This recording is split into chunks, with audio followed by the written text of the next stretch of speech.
Welcome to this channel. Mau belajar bahasa Indonesia atau bahasa Inggris dengan cara yang seru, santai, dan mudah dipahami? You're in the right place. Belajar kosakata dan ekspresi sehari-hari. Learn daily vocabulary and expressions. Dengarkan contoh situasi nyata. Listen to real-life examples.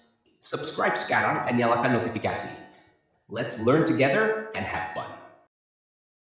Welcome to the deep dive. Thanks for joining us. If you're here, you want to get up to speed quickly, and today we're digging into something, well, pretty important.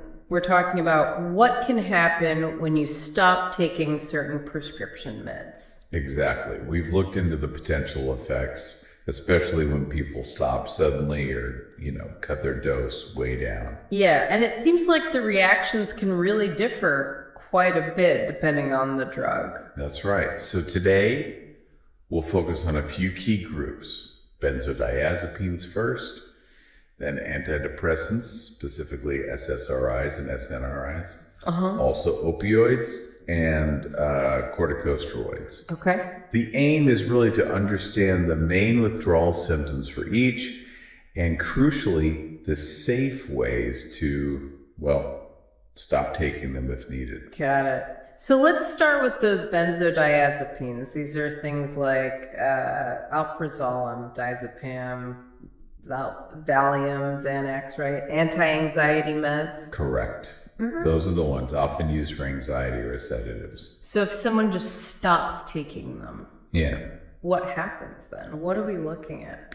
Well, the reason why symptoms happen is interesting. Benzos work by calming the nervous system, right? So if you stop abruptly, the brain can sort of rebound, become overactive. This might show up as increased anxiety, maybe trouble sleeping, tremors, even heart palpitations. And look, in severe situations, it could mean really intense anxiety or even seizures. Seizures? Wow, that sounds definitely concerning. So how should someone approach stopping these safely? What's the key? The absolute number one thing is gradual dose reduction. It's called tapering. Tapering, right. And it must be done under medical supervision. You can't just guess. Plus, sometimes things like cognitive behavioral therapy, CBT, can help. CBT, how does that fit in? Well, CBT helps you develop coping strategies for the anxiety or mood issues that might surface as you're tapering off. It's supportive. Makes sense. Yeah. Okay, what about another big group? Antidepressants. You mentioned SSRIs and SNRIs like sertraline, fluoxetine, Zoloft, Prozac. Yes, exactly those. Very widely used. What should people know if they're thinking about coming off these? With antidepressants, stopping suddenly can trigger what's often called discontinuation syndrome.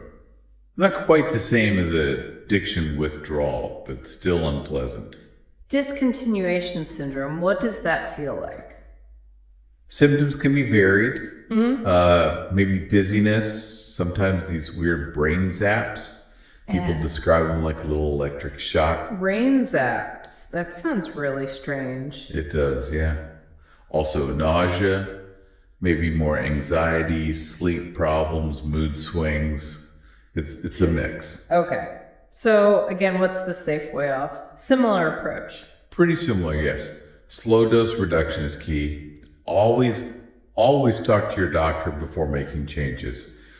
Sometimes, interestingly, a doctor might switch you to an antidepressant that lasts longer in the body, like fluoxetine you mentioned. Why is that? Because it leaves your system more slowly, it can make the taper smoother, kind of cushions the step-down effect. Ah, clever. Okay, let's talk opioids. Tramadol, morphine, oxycodone, often for pain management.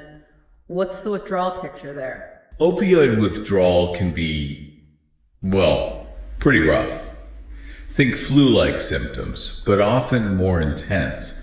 So muscle aches, diarrhea, nausea, runny nose, sweating, feeling really restless, insomnia. It's quite a list. Doesn't sound pleasant at all. Given that, what are the strategies for stopping opioids safely?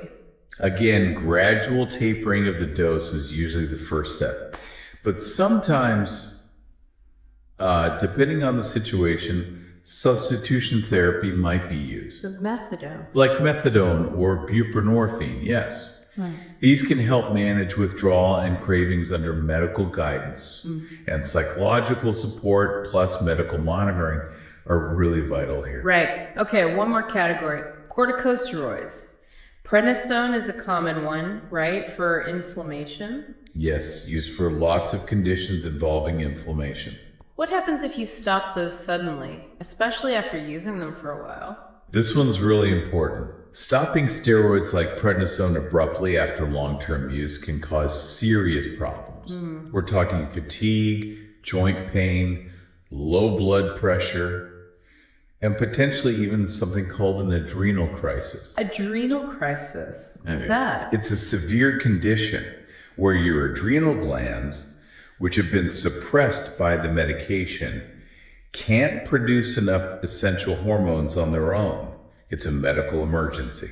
Wow, okay, that really highlights the danger. So the approach here must be Absolutely critical. Gradual dose reduction. Very carefully planned. Doctors might also need to monitor your adrenal hormone levels to make sure your body is waking back up properly. So looking across all these different types of meds, are there some like universal rules for coming off them safely? Yes, definitely. And they bear repeating because they're so crucial. First, always consult your doctor before changing anything. Don't self-adjust doses. Non-negotiable, basic. Absolutely.